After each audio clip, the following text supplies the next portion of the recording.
Assalamualaikum warahmatullahi wabarakatuh. Nama saya Rislita Nurul Fajri, NPM 20010210114. Di video kali ini untuk memenuhi tugas mata kuliah kewarganegaraan, yang mana kemarin kita telah membahas materi tentang wawasan Nusantara. Sekarang kita membahas tentang identitas nasional. Ada beberapa yang akan saya sampaikan. Yang pertama pengertiannya, yang kedua nasionalisme Indonesia, dan yang terakhir unsur-unsur pembentuk identitas nasional. Identitas berasal dari kata identity yang berarti ciri, tanda, atau sifat khas, sedangkan nasional berasal dari kata nation yang berarti bangsa. Jadi identitas nasional adalah ciri yang melekat pada suatu bangsa atau karakteristik suatu bangsa. Sedangkan secara terminologis, identitas nasional adalah ciri yang dimiliki suatu bangsa yang secara filosofis untuk membedakan antara bangsa dengan bangsa yang lainnya.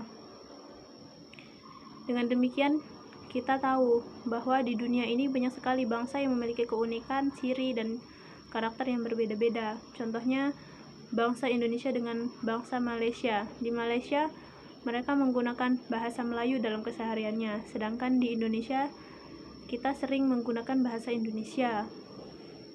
Selanjutnya, nasionalisme Indonesia.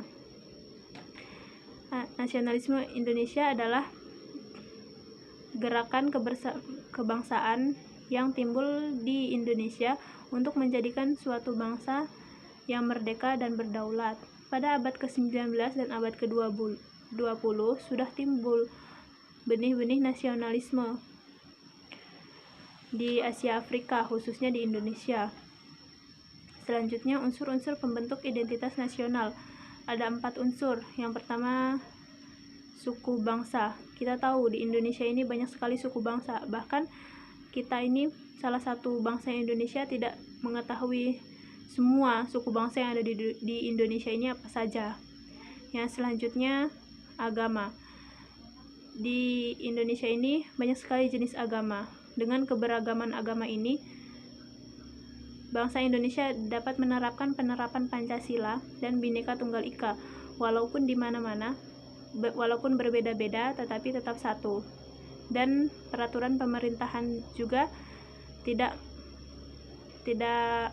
memberi paksaan untuk memilih agama apa, karena agama itu adalah terserah kepada masing-masing individu, tidak ada paksaan di dalamnya. Dia boleh beragama atau sekalipun tidak mempunyai agama, itu boleh dilakukan. Selanjutnya, seni dan kebudayaan.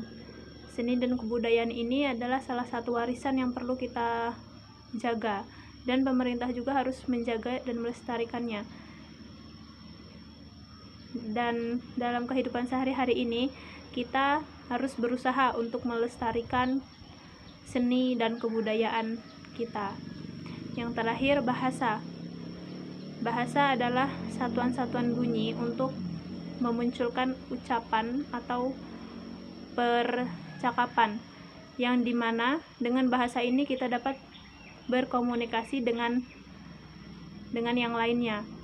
Dan di Indonesia ini kita sering menggunakan bahasa Indonesia, karena bahasa Indonesia juga menjadi salah satu alat pemersatu di Indonesia.